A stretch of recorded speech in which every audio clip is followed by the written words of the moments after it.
questions to each other about what they are. But they're going to be teaching this, I guess you would say, a modality, a teaching, and it's a way to heal the inner child and heal a lot of things that we tend to bring forth as adults. So it's a great way to do that, because no matter what, we all got stuff, right? Yes. So, you know, if you want to get rid of yet another piece of baggage, we can do that. Okay, so I'm going to have you two come up, and so come on up. Let's welcome Cher and Jack. All right, let's see. So he was making it tall for you and little for you, Cher. And I could be over here, because I... Mute button on there. Yeah, exactly. Yes. Okay. It's up there. It's over. It's number It's open. 10. Unmuted. Okay. No, it's not. Okay. So, yep, sounds like it's on. Morning, everyone. Okay, well, what they're going to share is called Path Work. Work, yes. And it's a program to help individuals deepen their spiritual lives and closeness to spirit. Wow, that's a tall order. I like that. That's really It great. delivers. Yes. So they're going to answer a couple of questions that they thought of that they would find, you would find interesting. And then if there's more that you want to ask, we're going to have to give you that opportunity, okay? So, this is one that Jack suggested.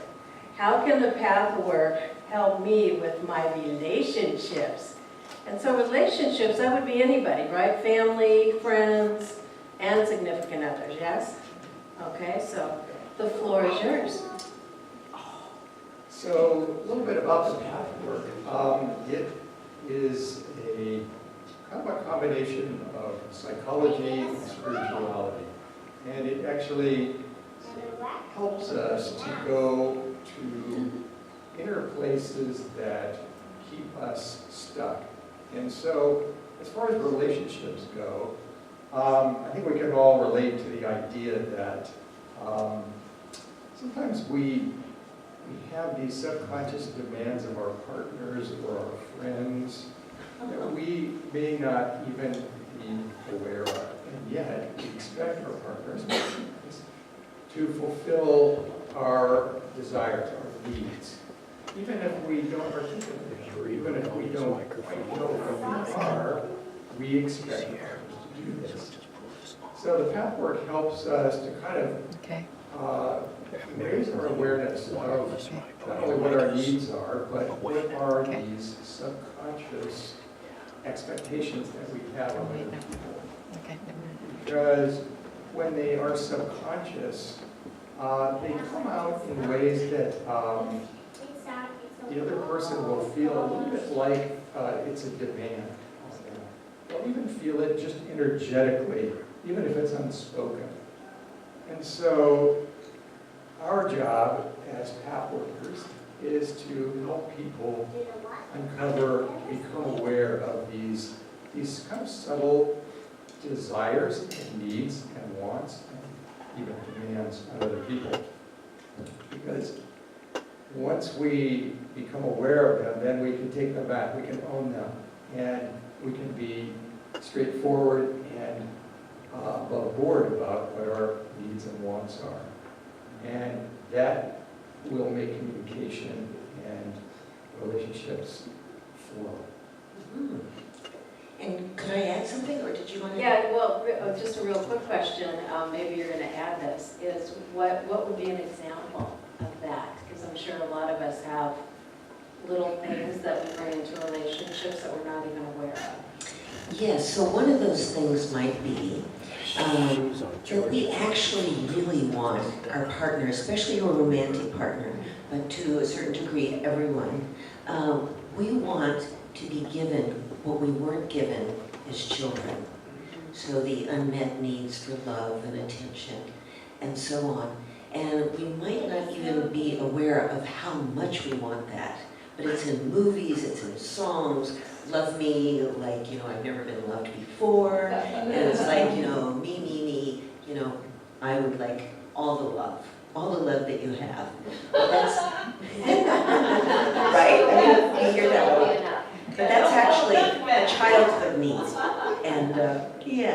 And so that'll be actually the topic that we're going to do on Thursday evening, real and unmet needs.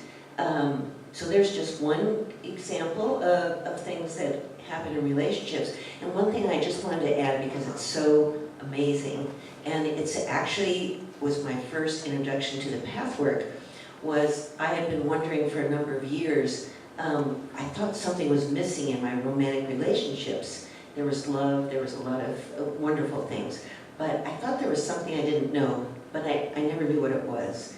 And so the path work, the information, the education about it is in a number of lectures, like 251 or something like that. Many different topics, self-confidence, you know. So the one that I read had to do with relationships, and what it talked about, in addition to other things, is enrichment. You know, the fulfillment in relationship and where to look for that. And that gave me my missing piece, which was that when you come together, it's an exploration of one soul and another soul, and there's no end to the depth of what you can experience and explore and enjoy. And I thought, wow, I never had that concept. It's two souls really wanting to know another soul in great depth. And once I got that, and thank goodness I got that shortly after I met Jack. So we've been putting all that into real life. So it also talks about enrichment and how to enrich all your relationships, not just how to fix the parts that might need fixing. Right, and a lot of that's just authentic communication, don't you think? Yes, Not being absolutely. afraid, right? Not being afraid to talk and talk about your needs and their needs. Absolutely. Yeah, I had to figure out what mine were first, so then I could communicate. And Jack says, I want to know what all your needs are. And it Oh sort my of gosh. broke me out of this trance, like, oh my God, there's someone who wants to know what they are, and I have to talk about it. So anyway, yeah. I know, right? It has endlessly good information in it. Yeah, we need you guys to train all these men and women, so we have great relationships. That's great. That's awesome. How often have you heard a man say that or a woman say that to you? Not often. I've never heard that before. I never have. Okay, oh, this is good. How can Roxy has a question. real quick, Oh, I okay. just had a question. So once you find out what your unmet needs are, and you is there this recognition that you have to fulfill it and the other person can't?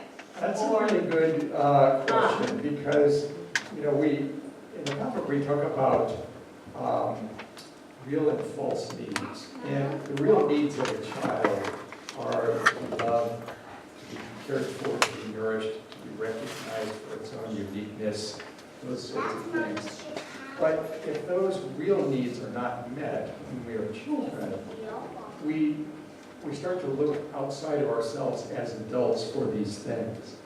And so a certain number of these real needs are needs that we can fulfill ourselves. We can stop looking for it in the world because we're adults now and we can give these things to ourselves. But there also are legitimate adult needs for love and affection, for partnership, for sharing their gifts with the world, for self-actualization. Those are the things that we grow into in relationship with other people. So it's both and. Both things, okay. Yeah, and maybe just an example about that, unmet needs, as I mentioned just a few minutes ago, about wanting, like, you know, all my partner's love and attention. And so that's a childhood need, but as an adult, we give and receive love, and we get a lot of pleasure and fulfillment from that giving and receiving. So it's different, it's very, very fulfilling. And yes, the childhood needs, there are ways through the path work to go back to that origin and feel those feelings. And actually when you get deep enough to feel those, they come out very easily, gently, not with a lot of negative self-talk about somebody or something. It just comes, it's just that inner pain, and it's not as painful as like when we're thrashing about figuratively, mentally, and blaming people when we're trying to heal. So that, yeah, so it's elegant, it can have an elegance to it. Oh, that's nice. Yeah, that would be something to look forward to. Let's see. Oh, how can the pathway help me look at and change my negative tendencies? Do you want to start? Yeah, I'll start. So when we think about negative tendencies, in the path work, we feel that negative tendencies are simply distortions of divine attributes. And so in our work in the path work, what we do is we learn how to transform these negative tendencies, anger, negative self-talk, judgment of other people, to really find what is the divine attribute that's really there in a distorted form.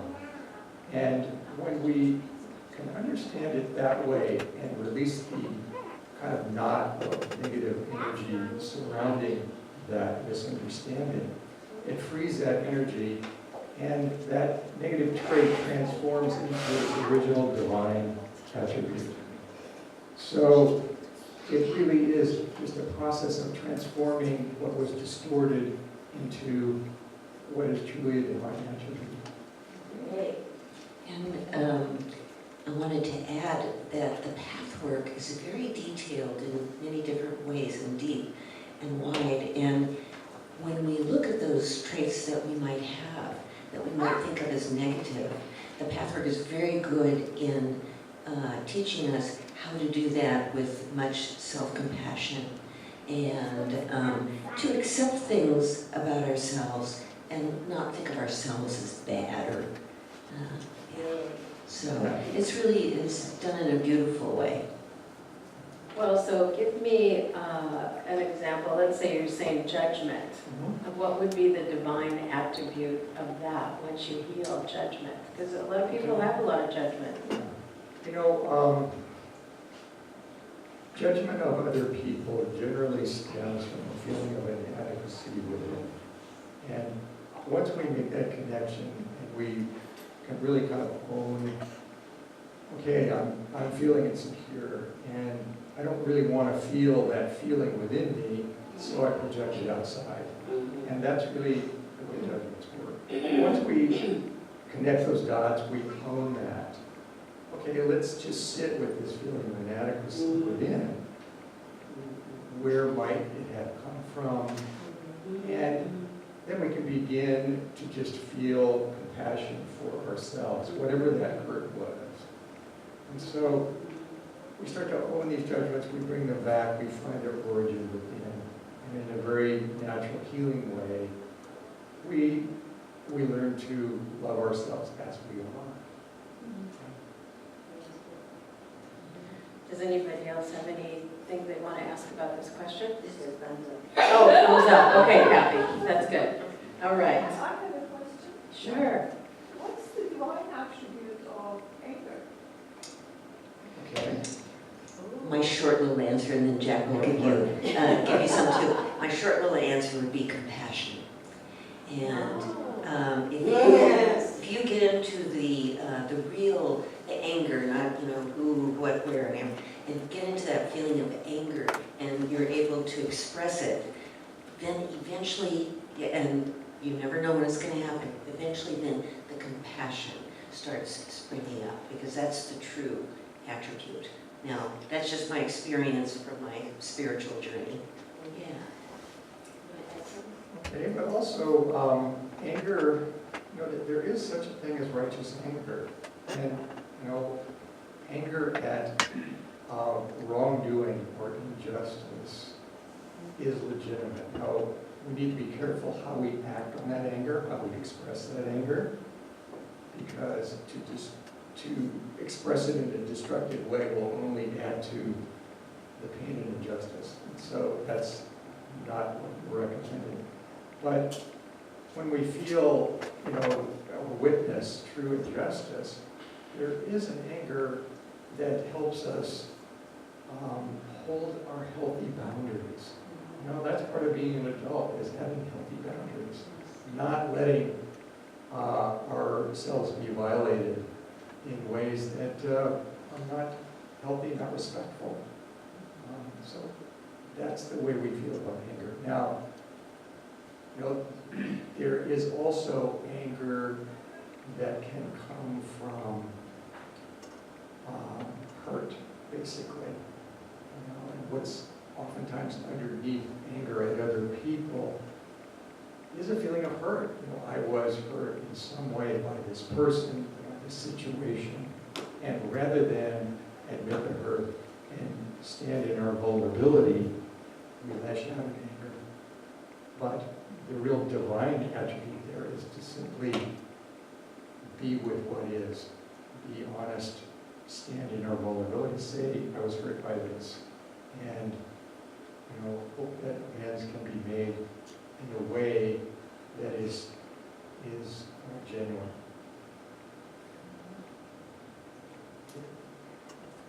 What you were saying before reminded me of something I've heard for many years. We only demand from others that which we refuse to give to ourselves. Does that ring through with what you're teaching us, what you're studying? Yes, we do, yes. Yes, it does. You know, we kind of go back to this idea of, you know, in childhood, especially very young years, even before we learn language, we're very dependent upon our caregivers to have our needs met. And so we're in this receiving mode as children.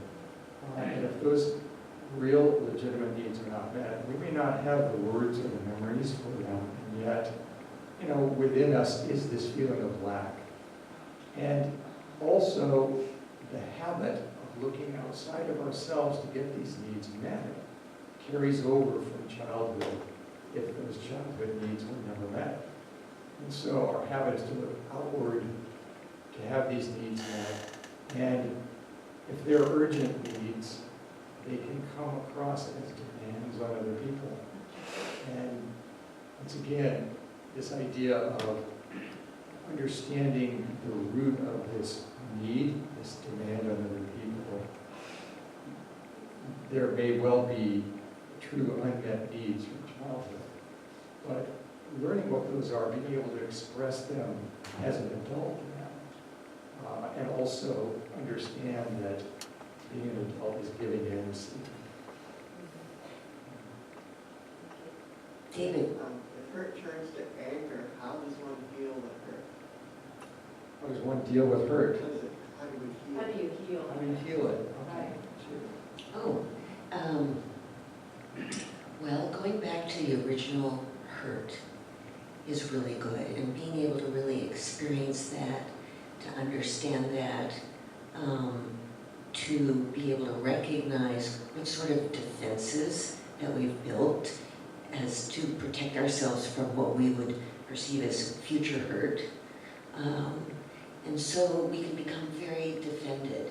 And that's one of the things that the path work really helps us do, is to be less and less defended. Within the healing journey, in the enrichment, all of it enables that to happen. So, yeah, validating, feeling it, and feeling those feelings. There's a big emphasis on feelings, not just thoughts and beliefs and so on, but definitely feeling. This is a very heart and soul part of the path work. So being able to experience that and feel validated for the pain that you've had makes it much easier to feel it in them. That there's a healing there and things can change. Also, many of the hurts we have experienced have been in relationship. And so the healing of those hurts needs to occur in relationship.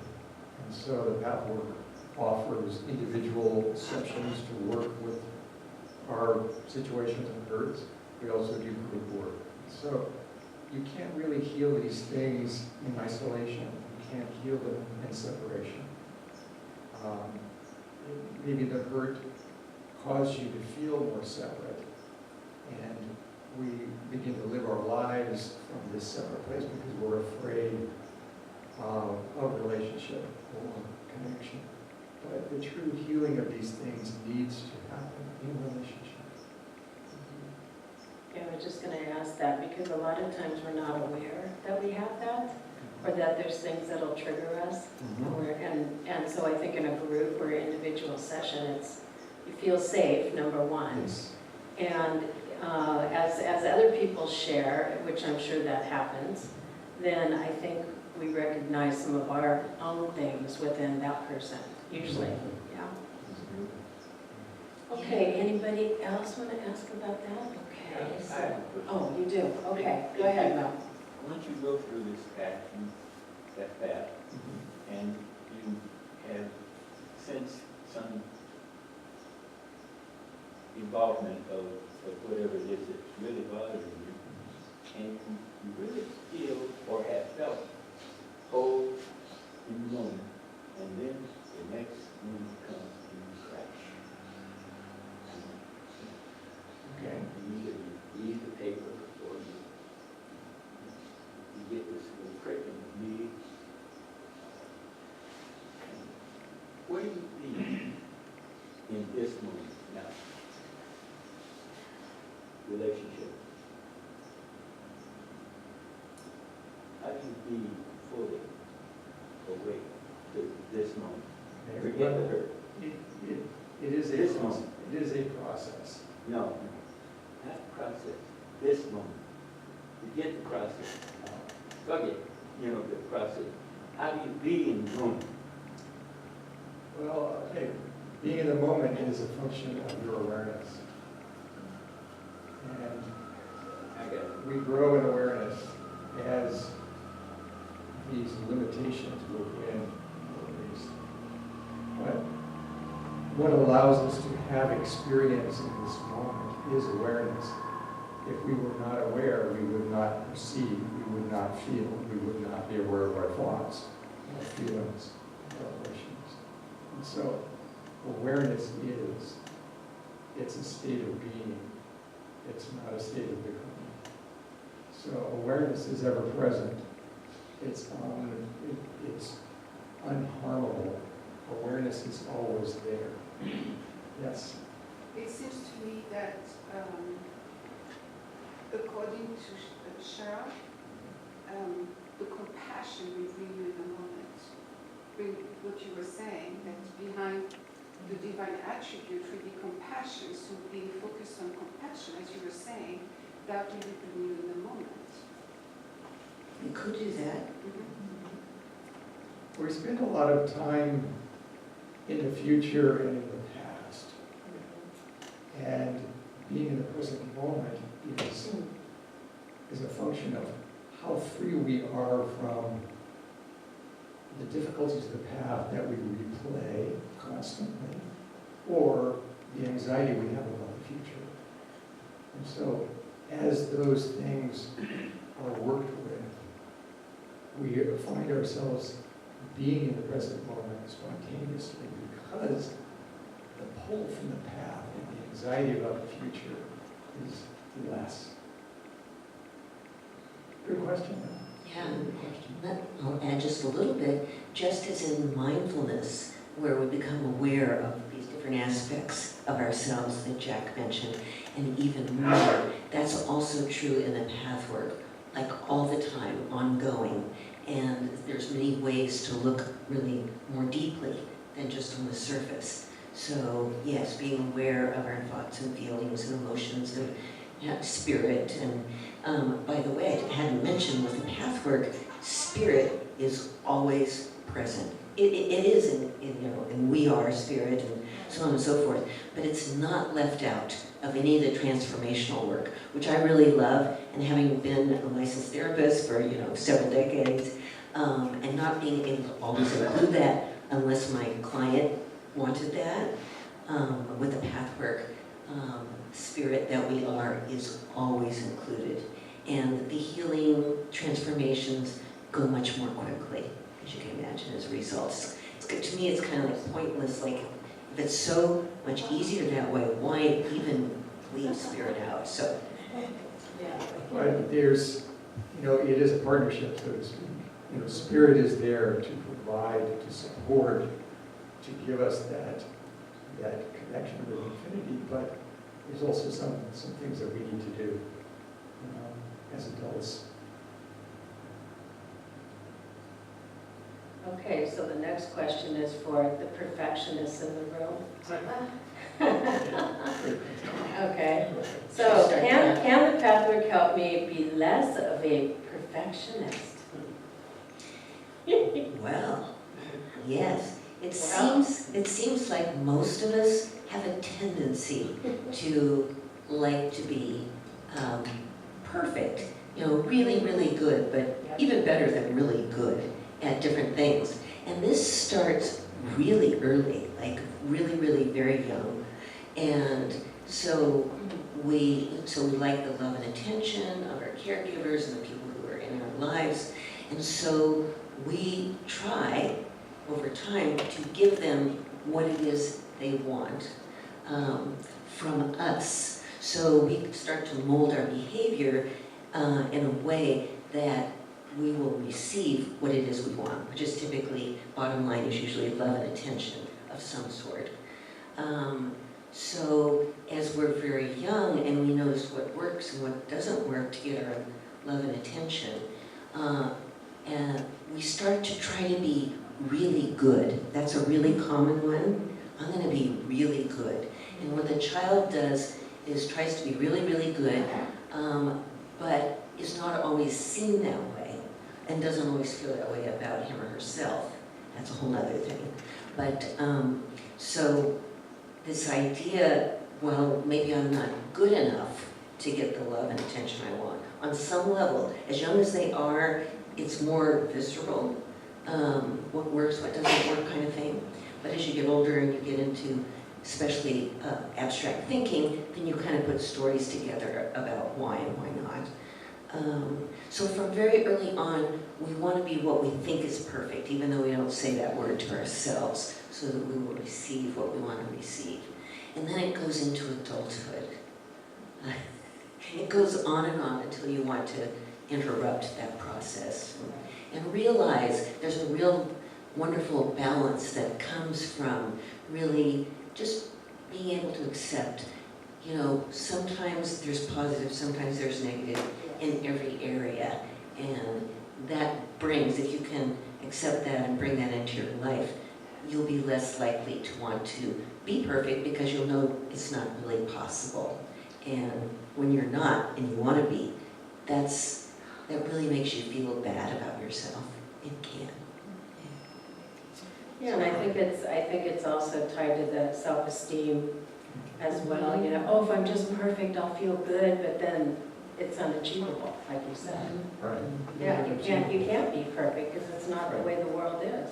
Right, and it becomes a facade. Right. You even can sort of believe it yourself, but in reality, when you have an experience that shows, at least yourself, if nobody else, that you have feelings of like guilt and some negative feelings about yourself.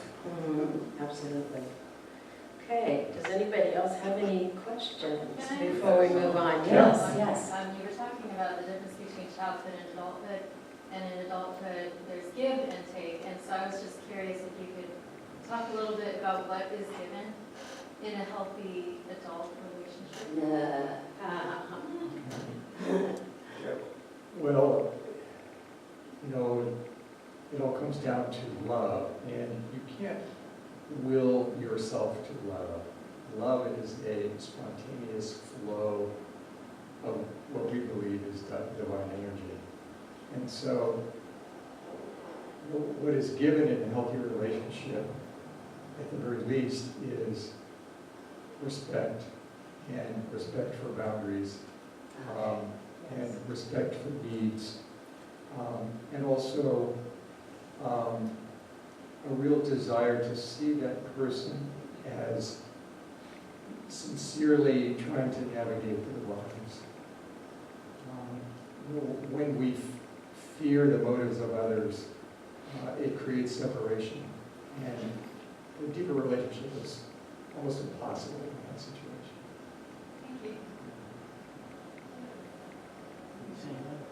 Okay, anything else before we close out? We're good? Thank you. Okay, so talk about your class. Yes. We will be giving an hour presentation on Thursday night here in this room on real and false needs. We'll go a little deeper into that whole process. And we have some flyers that we brought today that are just kind of a one-page, this is what the pathwork is. And so we'll be leaving those in the back table if anybody's further interested. So I'm going to move those two little microphones to basically where they're standing. They're going to be adjusting their microphones so that they're in the right places. And then there is the website also on there, on the flyer. Okay, so they can look at some of the videos or read some of the articles. The material of the pathwork is all available online. The source material is Free. Yeah. free. It's all available online. You can download these lectures. There's just a great number of resources available just for get a feel for what we want. That's great. Thank you. Awesome, thank you.